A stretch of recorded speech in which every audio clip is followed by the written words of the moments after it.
Hello everyone, फिर से मैं आप सभी के लिए एक न्यू चाइनीज ड्रामा लेकर आई हूँ जिसकी स्टोरी बहुत ही ज़्यादा इंटरेस्टिंग है। तो चलो जल्दी से वीडियो को लाइक कर दो और अभी तक आपने चैनल को सब्सक्राइब ना किया तो प्लीज़ कर दो। तो ड्रामा की शुरुआत हमारी फीमेल लीड लिसा से होती है, जिसका यहाँ पर मेड्स और सर्वेंट सभी उसका वेलकम कर रहे होते हैं घर में। वो हमें बताती है कि वो इस रिच फैमिली की स्टेप मदर बन गई है। और ये कैसे हुआ, ये अब हमें फ्लैशबैक में पता चलता है कि लिसा मिस्टर फूशन से मिलने गई होती है, जो कि कोई और नहीं हमारे इस ड्रामे का मेन लीड है। उसके हाथ में लिसा की पूरी इन्फॉर्मेशन होती है। वो देखकर कह रहा होता है कि अच्छा, तो तुम कॉलेज एंट्रेंस एग्जामिनेशन की टॉपर रही हो और अभी गू ग्रुप कंपनी में तुम चीफ इंजीनियर हो और तुम्हारी एनुअल इनकम 1 मिलियन है। फिर शेन उसे बताने लगता है कि मैंने तुम्हें यहाँ मेरे साथ एक बिजनेस डील करने के लिए बुलाया हूँ। वो कहता है कि तुम मेरी वाइफ बन जाओ और मेरी फैमिली का ख्याल रखो। ये सुनते के साथ ही लिसा उसे क्लियर करने लगती है कि मिस्टर शेन, लगता है आपको मिसअंडरस्टैंडिंग हो गई मेरे बारे में। और वो उसे फिर अपने लाइफ का मोटो बताने लग जाती है। पर तभी वो उसे कहता है कि मैं तुम्हें एनुअल सैलरी 10 मिलियन दूंगा, जिसे सुनकर फिर लिसा तुरंत ही इस डील के लिए हाँ बोल देती है। और शेन फिर तुरंत ही उसे मैरिज कॉन्ट्रैक्ट देता है और उसे बताता है कि उसे काम के बीच में बोनस भी मिलेगा और उसके जो भी खर्चे रहेंगे वो खुद उठाएगा। वो उसे कॉन्ट्रैक्ट देते हुए ये भी बताने लगता है कि वो उसे कोई कम नहीं समझता है, बल्कि उसे एडमायर करता है, क्योंकि उसके काम करने का तरीका और उसकी इंटेलिजेंस उसे बहुत ज़्यादा पसंद है। इसलिए वो अपनी फैमिली को उसे संभालने के लिए यहाँ पर दे रहा होता है, क्योंकि वो उस पर ट्रस्ट करता है कि वो ही कर पाएगी। शेन बताता है कि कैसे ये काम आसान नहीं है, क्योंकि उसके बच्चे बहुत ज़्यादा नॉटी है और उन्हें सीधा करने के लिए पेरेंट्स की कंपनी और डिसिप्लिन सिखाने की ज़रूरत है, जो कि वो नहीं कर पा रहा है। वो मानता है कि वो एक अच्छा फादर नहीं है। तो फिर यही सब बताते हुए शेन लिसा से यही कह रहा होता है कि उसे बस डेली उसके बच्चों को संभालने का काम करना है, और बाकी अगर वो लोग कभी यूजलेस भी निकल जाते तो उसके पास इतनी प्रॉपर्टी है कि वो उनके काम आएगी और बाकी उसे कोई और काम करने की ज़रूरत नहीं है। तो फिर वो बहुत ज़्यादा खुश होती है और कहती है कि ठीक है मिस्टर शेन, मैं समझ गई, आपको बस एक वाइफ चाहिए। वो तुरंत ही फिर उस कॉन्ट्रैक्ट पे साइन कर देती है और कहती है कि ठीक है, फिर अब आप मेरे साथ सिविल अफेयर्स ब्यूरो कब चलेंगे मैरिज सर्टिफिकेट लेने के लिए। तो शेन तुरंत ही खड़ा होकर कहता है कि अभी इसी वक्त। तो फिर वो तुरंत ही उसके साथ हैंडशेक करती है और डील फाइनल करती है, जिसके बाद फिर दोनों ही सिविल अफेयर्स ब्यूरो जाकर अपना मैरिज सर्टिफिकेट ले लेते हैं। जब दोनों बाहर आते हैं तो शेन इस बारे में फिर लिसा को बताने लगता है कि उसे अभी अर्जेंटली बिजनेस ट्रिप के लिए जाना पड़ेगा और उसकी अभी की फ़्लाइट है। तो फिर वो निकल रहा है। वो समझा देता है कि मेरा असिस्टेंट तुम्हारे साथ रहेगा, तुम कभी भी इसे कोई भी काम के लिए ऑर्डर कर सकती हो और तुम्हें अगर कुछ भी क्वेश्चंस रहेंगे तो तुम मेरे असिस्टेंट से पूछ लेना। तो ठीक है, अब मेरे 3 बच्चे तुम्हारे हवाले। तो फिर वो कहती है कि मिस्टर शेन, आप फिक्र मत करो, मैं उनका बहुत ही अच्छे से ख्याल रखने वाली हूँ। और इसी के साथ ये फ्लैशबैक खत्म होता है और लिसा सोच रही होती है कि अब उसे ये काम बहुत अच्छे से हैंडल करना है, क्योंकि यही तो अब उसकी रिटायरमेंट की तैयारी है।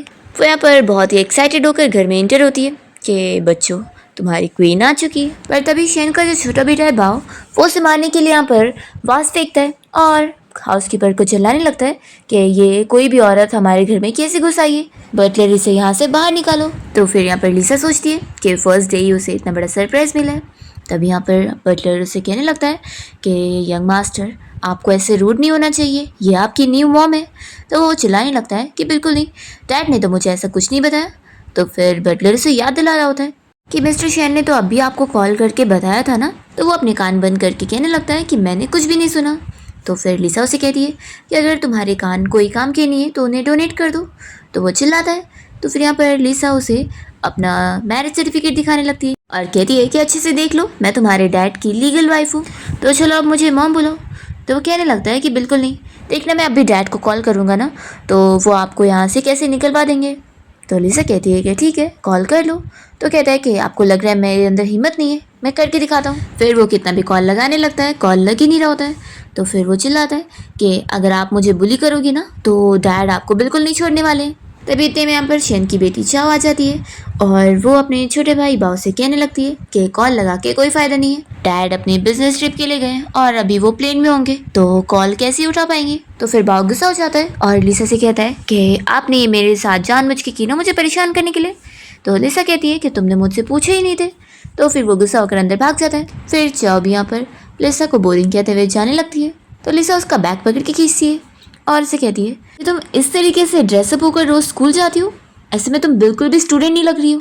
तो फिर यहाँ पर चाव से कह देती है कि मेरे डैड भी मुझे नहीं रोक सकते और आप तो एक आउटसाइडर हो, तो आप मुझे और ही नहीं रोक सकती, मैं जो चाहे वो करूँगी और मुझे परेशान मत करो। ऐसा बोलकर वो जा रही होती है। तो लिसा कहती है कि मैं बस इसलिए कह रही हूँ क्योंकि तुम्हारा ये ड्रेसिंग सेंस बहुत ही अगली लग रहा है, ये सुनते के साथ ही चाओ कहती है कि आपको फैशन के बारे में क्या ही पता है। अभी इतने में असिस्टेंट यहाँ पर लिसा के लिए कुछ ड्रेसेस लेकर आया होता है। तो फिर वो देखकर चाओ कहती है कि देख लो तुम्हारे ड्रेस का स्टाइल तो कितना ज़्यादा अगली है। असिस्टेंट तभी लिसा को बताने लगता है कि मिस्टर शेन ने ये सारी ड्रेसेस आपके लिए प्रिपेयर करें। तो लिसा कहती है कि ये सारी ड्रेसेस तो तुम्हारे डैड की पसंद है। तो फिर यहाँ पर चाओ गुस्सा होकर अपने रूम में चली जाती है। फिर वो अपने ऊपर ड्रेसेस को लगाकर आईने में देख रही होती है। तो लिसा आकर उसे बताती है कि यही तुम्हारी फैशनेबल ड्रेसेस हैं, ये तो सच में बहुत ज़्यादा अगली लग रही है। उसे कहती है कि तुम ही देखो कि क्या तुम्हें ये खुद पसंद आ रही है। अगर ये सच में तुम्हारी पसंद की ड्रेस है तो एक बार तुम्हें खुद सोचना पड़ेगा, और अगर ये सब तुम्हारी फ्रेंड की पसंद है तो फिर तो। ऐसे बोलकर वो बैठ जाती है। तो चाओ कहती है कि क्या हो गया अगर ये मेरी फ्रेंड की पसंद की ड्रेस है तो। लिसा उसे समझाती है कि फिर तो इसका ये मतलब है कि तुम्हारी खुद की कोई पसंद नहीं है, और या फिर तुम इतनी स्टूपिड हो जो दूसरे तुम्हारा फ़ायदा उठा रहे हैं और तुम उठाने दे रही हो। तो चाओ चिल्लाती है कि आप मेरी इंसल्ट कर रही हो। तो लिसा कहती है कि लेकिन मैं इकलौती थोड़ी ना हूँ, मुझे पता है अगर तुम ऐसी ड्रेस पहनकर स्कूल जाती होंगी तो टीचर्स भी तुम्हें डांटती होंगी, और तुम्हारे पीठ पीछे सारे क्लासमेट्स भी तुम्हारे बारे में बात करते होंगे। तो चाओ शॉक होती है कि ये आपको कैसे पता लगा। फ्लैशबैक में दिखाते हैं कि कैसे उसके स्कूल में उसकी टीचर भी उसे डांट रही होती है कि वो रोज़ ऐसे ड्रेसअप होकर आती है और बिल्कुल भी स्टूडेंट नहीं लगती, और उसके मार्क्स भी इतने ख़राब है कि वो पूरे क्लास में लास्ट आती है। टीचर उसे कहती है कि अगर मिस्टर शेन ने स्कूल को बिल्डिंग ना डोनेट करे होते ना तो तुम्हें तो कब का स्कूल से निकाल दिया जाता। तो चाओ फिर अपनी टीचर से कहती है कि आपका बोलकर हो गया, और वो वहीं से ही फिर ऑफिस से बाहर निकलती है। और स्टूडेंट्स भी फिर उसे देखकर पीठ पीछे बातें कर रहे होते हैं। अब इस बारे में याद करते हुए चाओ लिसा से कहने लगती है कि आप सभी लोग मुझे समझते नहीं है। तो लिसा तुरंत ही उसे बैठाती है और उसे समझाने लगती है कि तुम्हें क्या लगता है कि तुम्हारे वो फ्रेंड तुम्हें बिल्कुल सही सिखा रहे हैं। तुम्हारे उस फ्रेंड्स ने तुम्हें ऐसे ड्रेसअप करवा के पूरी स्कूल में तुम्हारी बेइज्जती करवाए, और ज़रूर ये सब करने के बाद भी वो तुम्हें अपना बेस्ट फ्रेंड बताते होंगे, है ना। तो चाओ कहती है कि मैं कुछ भी पहनूं, मेरे पास फ्रीडम है। लिसा कहती है कि अगर ऐसी बात है तो क्या तुम कल स्विम सूट पहन कर जाओगी। वो फिर तुरंत ही उसके वार्डरोब में से कुछ ड्रेस निकालती है और कहती है कि बताओ तुम कौन से पहनोगी। तो फिर वो तुरंत ही उसे ड्रेस छीन लेती है और कहती है कि आप बस मेरे डैड के पैसों के लिए मेरी स्टेप मदर बन के आई हो, तो इसका ये मतलब नहीं है आप मुझे डिसिप्लिन सिखाओगी। अब आप यहाँ से बाहर निकलो, और बिना मेरी परमिशन के आप दोबारा मेरे रूम में नहीं आ सकती। ऐसा बोलकर चाओ उसे बाहर निकाल के रूम बंद कर लेती है। और फिर इतने में यहाँ पर शेन का सबसे बड़ा बेटा जो आया होता है, और वो कहने लगता है कि सॉरी, लगता है मेरे ब्रदर और सिस्टर ने आपको परेशान कर दिए। ओ वैसे आपको मैं बुलाऊँ क्या, आंटी या फिर स्टेप मदर। लेकिन सच में बहुत ही अजीब लग रहा है बोलने के लिए। तो लिसा कहती है कि कोई बात नहीं, तुम मुझे मॉम बुला लो, तुम्हें जल्दी आदत हो जाएगी। और वैसे बड़े बेटे, तुम्हारे आंखों के नीचे इतने डार्क सर्कल क्यों नजर आ रहे हैं, लगता है तुम ज़्यादा पढ़ाई करके थक गए हो। जो कहता है कि आप यहाँ पर हमारा ख्याल रखना चाहती हो लगता है। तो ठीक है फिर, मुझे कल सुबह अच्छा ब्रेकफास्ट खाना है, क्या बनाओगी। तो लिसा भी कहती है कि ठीक है, मैं तो ब्रेकफास्ट बना दूंगी, लेकिन तुम्हें उसके लिए सुबह जल्दी उठना होगा। तो ठीक है बड़े बेटे, हम लोग सुबह मिलते हैं। ऐसा बोलकर वो चली जाती है। और फिर लिसा मज़े में बाथटब में इंजॉय कर रही होती है और सोच रही होती है कि ये रिच लाइफ कितनी ज़्यादा मज़ेदार है। तभी इतने में उसे अपने एक्स बॉस का कॉल आता है, जो कि उसे कहने लगता है कि आखिर तुमने अचानक से जॉब क्यों छोड़ दी, आखिर तुम्हारे बिना तो मेरी कंपनी बंद पड़ जाएगी। तो फिर लिसा अपने बॉस को बताने लगती है कि मैंने अब शादी कर ली हूँ। तो फिर उसका बॉस कहता है कि क्या तुम पागल हो गई हो, अभी तुमने अपने करियर में क्या ही अचीव कर ली जो तुमने इतनी जल्दी शादी करने का सोच ली। और वैसे वो कौन बंदा है जिसने तुम्हें फंसा लिया और तुम उसे शादी के लिए मान गई।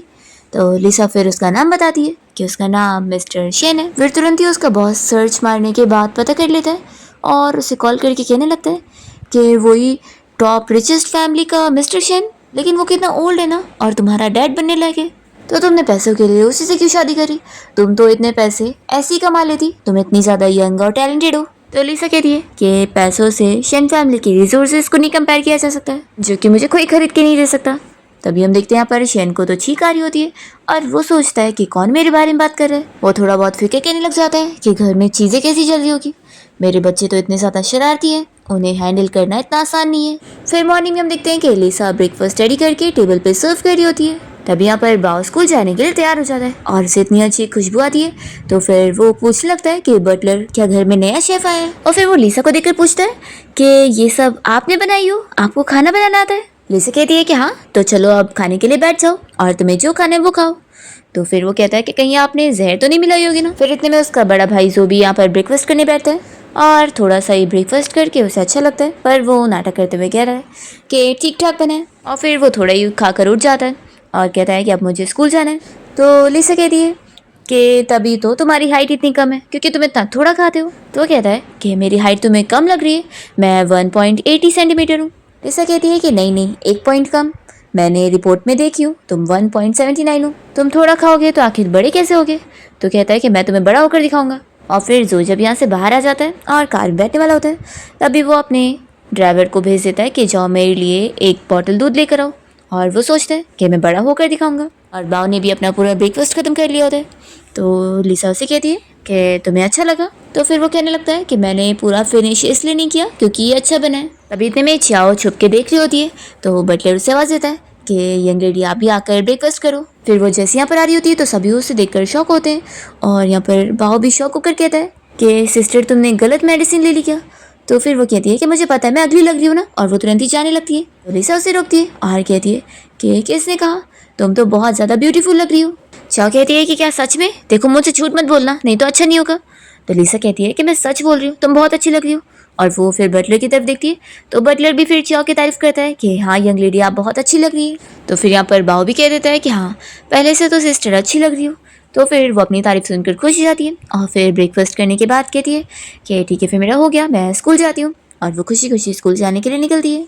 तभी बाव यहाँ पर ब्रेकफास्ट काउंट कर रहा होता है कि कितने पीस बचे। और वो फिर हाउसकीपर को आवाज़ देता है और कहता है कि आप ये सब पैक कर दो, मैं अपने स्कूल लेकर जाऊँगा। तो फिर बटलर कहने लगता है कि यंग मास्टर आप तो इतना ज़्यादा ख़त्म भी नहीं कर पाओगे। तो कहता है कि मैं अपने फ्रेंड्स लोग के साथ भी शेयर कर लूँगा ना। तभी इतने में यार लिसा हंसने लग जाती है। तो फिर इस पर बाव कहता है कि मैं बस खाना वेस्ट नहीं करना चाहता हूँ। लिसा कहती है कि हाँ हाँ लेकर जाओ, और हाँ अपने क्लासमेट्स को बताना कि ये सब तुम्हारी मॉम ने बनाई है। तो वो कहता है कि मैं ऐसा बिल्कुल नहीं कहने वाला, और ऐसे बोल के भाग जाता है। फिर दोपहर में लिसा चाय पीते हुए सोच रही होती है कि बच्चे अभी तक स्कूल से नहीं आए तो घर कितना शांत लग रहा है। तभी इतने में बाव घर पे आ जाता है और वो यहाँ पर चीज़ें गिराते हुए चिल्लाने लगता है कि आज आपकी वजह से क्लास में मेरी बेइज्जती हुई है। अब मेरे सारे क्लासमेट्स को पता लग गया कि मेरे पास स्टेप मदर है और मेरी खुद की मॉम मुझे छोड़कर चली गई, उन्हें मैं नहीं चाहिए हूँ। आखिर आप मेरे घर पे क्यों आई हुई हो, आप निकल जाओ यहाँ से, मुझे आप नहीं चाहिए हो। ऐसे बोलकर वो यहाँ पर और फ्लावर पॉट तोड़ रहा होता है। तो फिर लिसा हाउसकीपर को ऑर्डर देती है इसे जो तोड़ना है वो तोड़ने दो और तुम जाओ इसका सामान पैक करो। तो बाव कहता है कि आप क्या करना चाहती हो। तो लिसा कहती है कि तुम्हें मैं नहीं चाहिए हूँ ना, तो मैं तुम्हारे साथ हिसाब बराबर कर रही हूँ, मैं तुम्हें यहाँ से पैक करके तुम्हारी मॉम के पास भेज दूंगी। तो कहता है कि आप मुझे नहीं निकाल सकती हो, ये मेरा घर है। तो फिर वो उसे बताती है कि अब मैं इस घर की मैडम हूँ और अब तुमने मेरे घर की चीज़ें तोड़ के मेरा लॉस करे हो तो फिर सज़ा तो तुम्हें मिलेगी ना, अब तुम इस घर से निकलोगे। और फिर वो लगेज के साथ उसे यहाँ से बाहर निकालते हुए कार में बैठाने जा रही होती है। तो वो रो रहा होता है और कहता है कि डैड कहाँ पर है, मैं डैड को बता दूंगा। तभी इतने में यहाँ पर उसका भाई जो पहुँचता है और वो चिल्लाने लगता है कि आप क्या कर रही हो, मैं इस बारे में अपने डैड को बता दूंगा। तो लिसा कहती है कि लाओ तुम्हारे लिए मैं ही कर देती हूँ। और फिर वो तुरंत यहाँ पर शेन को कॉल लगाकर उसे सुना रही होती है कि कैसे उसका कॉल लग ही नहीं रहा है। तो फिर ये कहता है कि देख लो अगर तुमने कुछ भी करी ना तो अच्छा नहीं होगा, मैं डैड को बता दूंगा और डैड तुम्हें यहाँ से निकाल देंगे। लिसा भी साथ साथ सेम डायलॉग कहने लगती है और कहती है कि तुम बार बार एक ही चीज़ बोलते हो कि मुझे भी याद हो चुकी है, तुम्हें क्या लगता है कि मेरे अंदर हिम्मत नहीं है, मैं ये कर सकती हूँ। और वो असिस्टेंट और बटलर दोनों को ये ऑर्डर कर रही होती है कि बाव को कार में बैठाओ और उसे यहाँ से छोड़ कर आओ। तो असिस्टेंट सोचता है कि क्या मैं सच में ये ऑर्डर सुनूं। वो याद करता है और हमें फ्लैशबैक में दिखाते हैं कि जब लिसा और शैन की डील हुई थी तो लिसा ने इस बारे में शैन से बात करी थी कि वो उसके बच्चों को संभालने के लिए क्या अपने तरीके आजमा सकती है जैसे भी उसे हो सके, क्योंकि उसके तरीके थोड़े डिफरेंट होते हैं अपना काम बनवाने के लिए। तो फिर उसने उसे फुल परमिशन दिया था कि वो जैसे चाहे वैसे उसके बच्चे को हैंडल कर सकती है। और फिर उसने अपने असिस्टेंट को भी बुलाकर उसे ऑर्डर दे दिया था कि वो लिसा के साथ काम में कोऑपरेट करेगा। और वो अपने असिस्टेंट से कह देता है कि जब भी मैं प्रेजेंट ना रहूँ तो तुम्हें लिसा के ऑर्डर मानने। तो असिस्टेंट तुरंत ही उसका ऑर्डर मानकर यहाँ पर बाव को पकड़ के कार में बैठाने जा रहा होता है और बटलर यहाँ पर जो को रोक लेता है कि यंग मास्टर आप बीच में मत आओ। बाव रोए जा रहा होता है कि भाई मुझे बचा लो।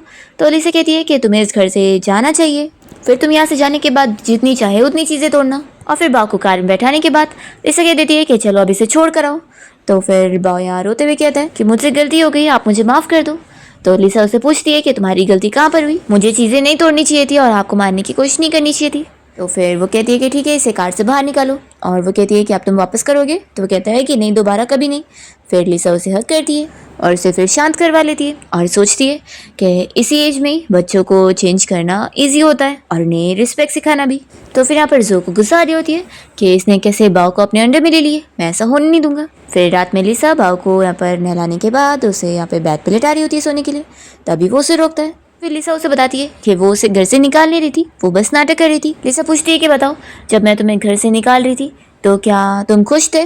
तो कहता है कि नहीं, नहीं खुश था। लिसा पूछती है कि बताओ, तुम्हें निकालते हुए क्या मैं खुश थी? तो कहता है कि नहीं, आप भी नहीं थी। तो वो उसे समझाने लगती है कि तुम्हें पता है तुम क्या कर रहे थे, तुम चीजें तोड़ रहे थे और बड़ों को कुछ भी बोल रहे थे, कैसे बोलना चाहिए, ऐसे तुम गंदे बच्चे बन रहे थे और सभी को अच्छे बच्चे पसंद है। तो फिर वो कहता है कि मैं अच्छा बच्चा बनना चाहता हूँ ताकि सब मुझे पसंद करे। तो फिर यहाँ पर वो उसे फिर से सॉरी कर देता है। लिसा कहती है कि ठीक है, मैंने तुम्हें माफ़ करी।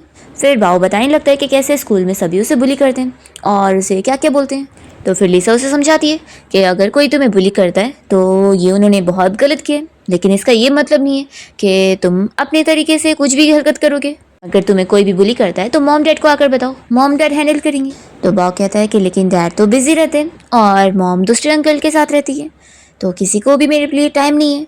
तो कहती है कि मैं हूँ ना, तुम मुझे आकर बताना, मैं स्टेप मदर हूँ तो क्या हुआ, मैं भी तुम्हारी मॉम हुई।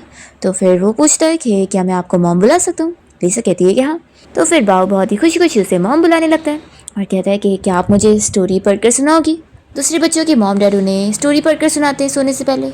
तो फिर वो कहती है कि ठीक है, और फिर वो उसे बेड टाइम स्टोरी पढ़ के सुना देती है। और वो जब सो जाता है तो वो उसे अच्छे से ब्लैंकेट से कवर करके रूम से बाहर निकलती है। तभी इतने में यहाँ चाओ घर पे आई होती है और वो लिसा को चिल्लाने लगती है कि आपने मेरा आज इतना अगली ड्रेसअप करवा दी। आपको पता है स्कूल में मेरी फ्रेंड्स लोग ने कैसे मेरा मजाक उड़ाया कि मैं बिल्कुल भी अच्छी नहीं लग रही हूँ, अगली बार मैं आपकी बात बिल्कुल नहीं सुनूंगी। ऐसा बोलकर वो गुस्से में अपने रूम में चली जाती है। तो लिसा तो यहाँ पर फ्रस्ट्रेट हो जाती है और सोचती है कि एक बच्चे का काम खत्म करो तो दूसरे बच्चे का और फिर तीसरे बच्चे को हैंडल करना है, सच में कितना ज़्यादा स्ट्रेस है। मैं शन से बोलकर और पैसे ऐड करवाऊंगी। और फिर हम देखते हैं कि बाव को लिसा के स्टोरी सुनाने की वजह से बहुत अच्छे सपने आते हैं और वो जब सुबह उठता है तो यहाँ पर उसका भाई जो आकर उसे लिसा के बारे में भड़काने लगता है और कहता है कि देखो वो कहीं हमारी सगी नहीं है और वो बस हमारा दिल जीतने की कोशिश कर रही है हमें फूल बनाकर, तो तुम उसकी बातों पे बिलीव मत करो, नहीं तो तुम सबसे बड़े फूल होंगे और वैसे तुम गंदे बच्चे हो, तुम्हें कौन ही पसंद करेगा। तो बाव फिर चिल्लाने लगता है कि आपकी बात मैं बिल्कुल नहीं सुनने वाला, मॉम ऐसे बिल्कुल भी नहीं जैसा आप कह रहे हैं, और वो उसका गाल नोच लेता है। तो जो फिर यहाँ बच के रूम से बाहर निकलता है और सोचता है कि ये तो मेरे हाथ से गया, लेकिन चाव है ना, उसे मैं अपनी साइड कर लूँगा। फिर यहाँ पर लिसा ब्रेकफास्ट के टाइम पे सभी का इंतजार कर रही होती है। इतने में मेड आकर उससे बताती है कि यंग लेडी घर से भाग गई है और ये नोट छोड़ कर गई है। तो फिर बटलर कहता है कि क्या मैं गार्ड्स को भेजूँ उन्हें ढूंढने के लिए? तो लिसा कहती है कि नहीं, तुम असिस्टेंट को कॉल करो और कुछ गार्ड्स का अरेंजमेंट करने बोलो। और फिर लिसा चाव के स्कूल में जाती है और उसकी टीचर से बात करती है। टीचर बताती है कि कैसे वो उनकी बात बिल्कुल नहीं सुनती है और वो उसे हैंडल कर ही नहीं पा रहे हैं। तो लिसा कहती है कि कोई बात नहीं, अब मैं यहाँ पर आई हूँ इस प्रॉब्लम को सॉल्व करने के लिए। टीचर बताती है कि असल में चाओ स्कूल आई है लेकिन वो क्लासरूम में नहीं है, बल्कि अपने फ्रेंड्स लोग के साथ कोई यूजलेस क्लासरूम में घूम रही होगी इधर उधर। तभी असिस्टेंट बताता है कि मैडम हमें वो क्लासरूम मिल गया जहाँ पर यंग लेडी है। तो फिर ये लोग वहाँ पहुँचते हैं पर क्लासरूम अंदर से लॉक होता है। तो लिसा ऑर्डर देती है कि दरवाज़ा तोड़ दो। वो टीचर से कहती है कि आप फिक्र मत करो, मैं दूसरा दरवाज़ा लगा दूंगी। तो टीचर कहती है कि नहीं, ये बिल्डिंग ही मिस्टर शेन का दिया हुआ है तो हमें कोई प्रॉब्लम नहीं है। यहाँ क्लासरूम में हम देखते हैं कि चाओ के जो दोनों फ्रेंड्स हैं वो उसे वापस से अपनी जैसा ड्रेसअप करवा चुके होते हैं और कह रहे होते हैं कि उसके ऊपर ऐसी ही ड्रेस अच्छी लगती है और उन लोगों के पास और है, वो ऐसी ही पहना करे। तभी लिसा यहाँ असिस्टेंट के साथ दरवाज़ा तोड़ते हुए अंदर पहुंच जाती है और असिस्टेंट को ऑर्डर देती है कि तुरंत ही पुलिस को कॉल करो और इन सभी बच्चों के खिलाफ कंप्लेंट फाइल करो कि इन लोगों ने चाओ को ब्लैकमेल किया। और फिर वो चाओ के फ़ोन में पैसे ट्रांजैक्शन की लिस्ट देख रही होती है कि उसने अपने इन फ्रेंड्स को अब तक कितने पैसे दे चुकी है। तो चाओ से चिल्ला रही होती है कि आखिर आपको क्या है, मैं फ्रेंड्स नहीं बना सकती हूँ क्या, आप मेरे पीछे क्यों पड़ गई है। वो असिस्टेंट को भी चिल्लाने लगती है कि असिस्टेंट आप मेरे डैड के असिस्टेंट हो, इसके नहीं, तो आप इसकी बातें क्यों सुन रहे हो। तो फिर असिस्टेंट बताता है कि आपके डैड ने मुझे ऑर्डर दिए कि मैं मैडम के ऑर्डर्स फॉलो करूं। लिसा यहाँ पर असिस्टेंट से कहती है कि ये सारे पैसों की लिस्ट को इन बच्चों के पेरेंट्स को सेंड करो और उनसे कह दो कि अगर उन्होंने आज ही ये पैसे नहीं वापस करे ना तो फिर मैं इनसे डायरेक्ट कोर्ट में मिलूंगी। तो फिर ये बच्चे कहने लग जाते हैं कि क्या उन्हें हमें अपनी मर्जी से पैसे दिए और ये खुद हमारे साथ फ्रेंड्स बनना चाहती है। और फिर चाहो कि जो ये सो कॉल फ्रेंड्स हैं वो उसे ही चिल्लाने लगते हैं कि तुम्हें क्या इस वुमेन को यहाँ पर एक्टिंग के लिए बुलाई हो, तुम्हें हमसे ये पैसे रिटर्न लेने इसलिए ना। तो फिर चाओ यहाँ पर लिसा को चिल्लाती है कि आखिर आप यहाँ पर ऐसा क्यों कर रही है, क्या आप नहीं चाहती मेरे कोई फ्रेंड्स हो। तो लिसा कहती है कि मैं तुम्हारी मॉम हूँ और अब मैं ही तुम्हें ठीक करके रहूँगी। ये तुम्हारे फ्रेंड्स तुम्हें डाउन करना चाहते हैं ना, तो इन्हें भी मैं सबक सिखाऊंगी। वो असिस्टेंट को ऑर्डर देती है कि चाओ को लेकर घर जाओ और उसे लॉक कर दो और बिना मेरी परमिशन के ये बाहर नहीं निकलनी चाहिए। तो असिस्टेंट फिर चाओ को लेकर जा रहा होता है और चाओ चिल्ला रही होती है कि मैं अपने डैड को बता दूंगी ना तो वो तुम्हें छोड़ेंगे नहीं। फिर यहाँ पर लिसा उसके सारे फ्रेंड्स को कहती है कि अब मैं तुम लोग के पेरेंट्स को कॉल करूँ या फिर तुम लोग खुद बताओगे उन्हें। तो ये लोग कहते हैं कि नहीं, हम खुद ही बताएंगे। फिर इसके बाद बारी बारी सभी बच्चों के पेरेंट्स आते हैं और लिसा से सॉरी कहते हुए वो सारे पैसे रिटर्न करते हैं और लिसा उन्हें वार्निंग दे देती है कि अगली बार ऐसा कुछ हुआ ना तो सिर्फ मैं पैसे नहीं लूंगी बल्कि इससे भी ज्यादा बुरा करूंगी। तो वो लोग डर के उसे माफी मांगे चले जाते हैं। पर तब यहाँ पर वो दूसरे बच्चे की जो स्टेप मॉम आई होती है वो कोई और नहीं लिसा की पुरानी क्लासमेट होती है, जो कि उसे देखती पहचानती है और कहती है कि यानी मिस्टर शेन की वाइफ तुम हो। वो मानने को तैयार ही नहीं होती और कहती है कि तुम्हारे पास कोई प्रूफ नहीं है, तुम जरूर नाटक कर रही होंगी। तो लिसा फिर उसी के सामने शेन को कॉल लगाती है तो भी विवेक को यकीन नहीं आ रहा होता है। तो यहाँ पर शेन कॉल उठा लेता है और लिसा से कहता है कि मैंने बोला था ना कि तुम स्टेप मदर हो तो क्या हुआ, बच्चों को तुम अपने हिसाब से हैंडल कर सकती हो, तुम्हें कुछ पूछने की जरूरत नहीं। फिर वे तो डर जाती है और जल्दी से कॉल कट करके उसे दे देती है और कहती है कि ये लो पैसे और ज़्यादा प्राउड फील करने की ज़रूरत नहीं है, तुम हो तो बस स्टेप मॉम ना, और मिस्टर शेन के बच्चों को हैंडल करना तो कितना मुश्किल है, देखना जल्दी तुम अपनी पोजीशन खुद होगी। पर विवेक का स्टेपसन खुद ही उसे चिल्ला रहा होता है कि तुम कितना आवाज़ करोगी। तो फिर वो उसके पीछे जाती है उसे संभालने के लिए। दूसरी ओर हम देखते हैं कि चाओ यहाँ अपने रूम से सारी चीज़ें निकाल कर फेंक रही होती है और वो खुद भी कूदने का डरा रही होती है। तो असिस्टेंट और बटलर डर रहे होते हैं और उसे मना रहे होते हैं कि प्लीज़ वो ऐसा ना करे। तभी इतने में यहाँ पर असिस्टेंट को शेन की कॉल आती है और शेन पूछ रहा होता है कि घर में सब कैसा चल रहा है और बच्चे कैसे हैं। तो असिस्टेंट बता रहा होता है कि बॉस सब सही है, बिग मास्टर बाओ तो मिस लिसा से बहुत ही ज़्यादा खुश है और बाकी दोनों बच्चे भी खुश हैं। फिर यहाँ पर शेन कॉल कट करता है और वो बहुत ही इम्प्रेस होता है कि लिसा घर पे सब कुछ कितने अच्छे से हैंडल कर रही है। फिर लिसा यहाँ घर पहुँचती है तो असिस्टेंट और बटलर दोनों ही उसे बता रहे होते हैं कि यंग लेडी हंगर स्ट्राइक कर रही है, तो मैडम अब आपको कुछ कहना होगा। तो लिसा जोर जोर से कहती है कि कोई बात नहीं, 1-2 दिन भूखे रह लेगी तो इसका थोड़ा वेट लॉस हो जाएगा, इसमें कुछ नहीं है। तो फिर यहाँ पर चाओ चिल्ला रही होती है कि तुम पागल हो गई हो क्या, देखो मुझे यहाँ से बाहर निकलने दो, नहीं तो फिर मैं अपने डैड को बता दूंगी ना तो वो तुम्हें छोड़ने वाले नहीं है। जैसे कहती है कि तुम लोग बार बार वही वर्ड्स रिपीट करते रहते हो, बोर भी नहीं होते क्या। मैंने कितनी बार बताई हूँ कि मैं जो भी कर रही हूँ वो तुम्हारे डैड की परमिशन से कर रही हूँ। चाओ मानने को तैयार नहीं होती और कहती है कि आप जरूर झूठ कह रही है, देखना जब डैड यहाँ पर आएंगे ना तो आपके झूठ एक्सपोज हो जाएंगे। जैसे कहती है कि ठीक है, अच्छे से तुम इंतजार करो। और वो यहाँ पर फिर असिस्टेंट और बटलर को ऑर्डर दे देती है कि विंडो को अच्छे से पैक करवा दो ताकि वो यहाँ से कूद के भाग ही नहीं चाहिए। ऐसा बोलकर वो चली जाती है। तो ये लोग फिर चुपचाप से उसका ऑर्डर फॉलो करते हैं। जब जो घर पे आता है तो वो इन लोग को पूछता है कि आप लोगों ने चाओ की विंडो को पैक क्यों कर दिया है। तो फिर वो लोग उसे सब बताते हैं। फिर हम बाओ को देखते हैं जो कि लिसा को बता रहा होता है कि आज उसने इतना अच्छा पियानो प्ले किया कि उसकी टीचर बहुत खुश हुई और उसने उसे रेड फ्लावर रिवॉर्ड में दी। तो लिसा खुश होकर कह रही होती है कि बाओ तो सबसे बेस्ट है। तभी इतने में यहाँ पर जो आ जाता है तो उसे देखकर बाओ कहने लगता है कि मम्मी भाई बहुत ज़्यादा ख़राब है, मैं एक अच्छा बच्चा हूँ ना, पर भाई मानने को तैयार नहीं थे। तो लिसा कहती है कि हाँ तुम बहुत ही अच्छे बच्चे हो, जब तुम्हारे डैड आएंगे ना तो मैं उन्हें बोल दूंगी कि वो तुम्हारे लिए गिफ्ट लेकर आए। तो फिर बाओ कहता है कि मॉम क्या आप मुझे कोई गिफ्ट नहीं दोगी। तो कहती है कि बताओ तुम्हें क्या चाहिए। बाओ कहता है कि मैं चाहता हूँ कि कल आप मुझे स्कूल लेके चलो। तो लिसा तुरंत ही मान जाती है। तो फिर वो उसे हक करके कहता है कि मॉम आप तो बहुत अच्छी हो। तभी जो यहाँ पर लिसा को चिल्लाने लगता है कि आखिर तुमने चाओ को रूम में क्यों बंद करके रखी हो, और हाँ उस पैसों की वजह से तुम क्या ही उसे परेशान कर रही थी, हमारी फैमिली इतनी अमीर है, थोड़े पैसे हमने दे दिए तो क्या ही हो गया। तो वो उसे दिखाती है कि उसने पैसे का चेक लेकर आ चुकी है। वो कहती है कि मैंने कहीं नहीं सुनी हूँ कि रिच फैमिलीज ऐसे दूसरे बच्चों को सपोर्ट करने के लिए पैसे देते बैठते हैं, और हाँ अगर देना ही है तो चैरिटी के लिए किसी ऐसे पर्सन को दिया जाए जो कि ग्रेटफुल हो। तो जो कहता है कि डैड ने हमें जो पॉकेट मनी दी है वो हमारे पैसे अब, और हम जो चाहे उसे करें। तो फिर लिसा उसे कह देती है कि तुम्हारे डैड ने अब मुझे तुम लोगों की पॉकेट मनी की जिम्मेदारी दे दी है, तो अब से तुम लोग जहाँ जो खर्चा करोगे वो मुझे पता चलना चाहिए। जो कहता है कि ऐसा हो ही नहीं सकता। तो लिसा कहती है कि अगर तुम्हें यकीन नहीं आ रहा है तो तुम अपने डैड को कॉल करके पूछ लेना। तो कह देता है कि डैड जब यहाँ पर आएंगे तो मैं उन्हें आपकी असलियत दिखा दूंगा। लिसा हंसने लगती है। तो जो कहता है कि तुम हंस क्यों रही हो। तो कहती है कि मैं बस इसीलिए हंस रही हूँ क्योंकि तुम मुझे डिसलाइक करते हो, लेकिन तुम बहुत ही पावरलेस हो क्योंकि तुम्हारे पास कोई पैसा नहीं है और सारी पैसे और पावर तुम्हारे डैड के पास है। और फिर वो उसी के सामने यहाँ पर बाओ को फ्रूट खिला रही होती है और फिर ये देखकर जो गुस्से में चला जाता है। फिर हम देखते हैं कि चाओ ने अपने रूम में जो कुछ स्नैक्स रखी होती है वो उसी खा रही होती है। इतने में कोई डोर नॉक करता है तो फिर वो जल्दी से छुपा लेती है। और तभी इसके रूम में यहाँ पर लिसा हाउसकीपर के साथ आई होती है और हाउसकीपर बता रहा होता है कि मैडम ने आपके लिए स्पेशली खाना लेकर आई है, आपने पूरा दिन कुछ नहीं खाया है तो खा लो। तो यहाँ पर चाओ बहुत ज़्यादा नाटक करने लगती है और कहती है कि मैं कुछ नहीं खाऊंगी और ऐसी भूखे रहूंगी। तो लिसा उसे दोबारा से पूछती है कि क्या सच में वो खाना नहीं खाना चाहती है। तो यहाँ पर चाओ मना करती है तो लिसा कहती है कि ठीक है फिर अब तुम भूखी ही रहो।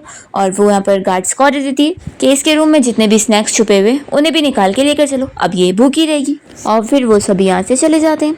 फिर थोड़ा देर हो जाती है और यहाँ पर चाओ को फिर भूख लग रही होती है। वो सोचती है कि मुझे इतने एरोगेंट नहीं बनना चाहिए था।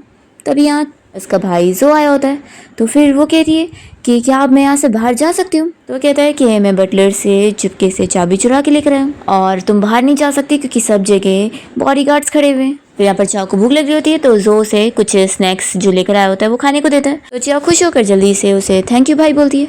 फिर यहाँ पर जो से बता रहा होता है कि हमें उस औरत को इस घर से निकालना होगा और इसके लिए मैं चाहता हूँ कि तुम मेरा साथ दो, हम दोनों मिलकर फिर प्लान करेंगे और डैड को उसकी असलियत दिखा देंगे और उसे यहाँ से निकाल के देंगे। तो चाओ तुरंत ही मान जाती है कि भाई जैसा बोल रहे हो मैं वैसे ही करूँगी। फिर यहाँ से जो बहुत ही खुश होकर जा रहा होता है और हम देखते हैं कि लिसा छुप कर उसे देख रही होती है और वो नए शो के लिए एक्साइटेड होती है कि अभी लोग क्या करने वाले हैं। फिर नेक्स्ट मॉर्निंग चाओ यहाँ बालकनी में आकर कूदने का नाटक कर रही होती है तो बटलर बहुत ज़्यादा डर रहा होता है और कह रहा होता है कि यंग मिस प्लीज़ आप कूदना मत। तभी इतने में फिर यहाँ लिसा आती है तो बटलर कह रहा होता है कि प्लीज़ आप मिस चाओ को बाहर आने दे दो, नहीं तो फिर वो कूद जाएंगी और हम फिर बॉस को क्या एक्सप्लेन करेंगे। तो लिसा कहती है कि कोई बात नहीं, वैसे भी ज़्यादा ऊँचा नहीं है। तो चाओ फिर उससे कहने लगती है कि देखो मुझे स्कूल जाने दे दो, नहीं तो मैं सच में कूदूंगी। तो लिसा कहती है कि वैसे भी तुम्हारा स्कूल जाके क्या ही फ़ायदा है, टीचर की तो तुम्हें सुनना नहीं है ना हमारी सुनना है और तुम्हें अपनी गलती का एहसास नहीं है तो तुम अपनी आप को चेंज भी नहीं करना चाहती हो।